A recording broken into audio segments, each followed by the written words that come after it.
So in terms of physical too, it's highly variable when a woman will get her cycle back after having a baby.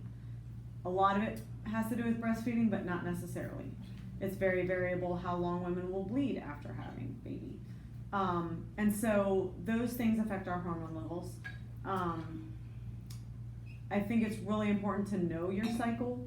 It's also extremely not normal, but not commonly known, that you have your bleeding part of your cycle, you have a wet part of your cycle, you have a dry part of your cycle, and then you typically have a clumpy or sticky part of your cycle.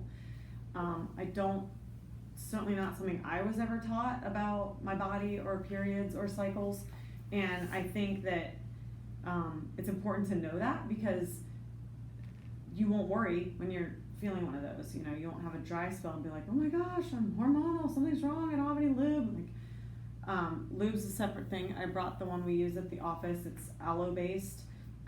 I have a whole blog post about lube that I actually wrote after my husband and I got done having sex. I was like, babe, I gotta go write something, I'll be right back.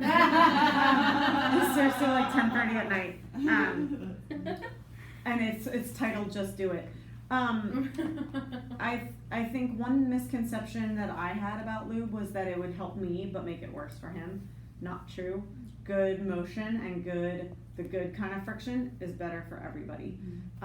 Anything that's, you know, you don't want those micro tears. It's not worth it. I think we're gonna get into these pieces of it in a minute, but I think women have a hard time asking for what we want. I think sometimes we don't want to stop things. We're like, oh, I'll be fine, just get through it. And then we're like raw and burning after.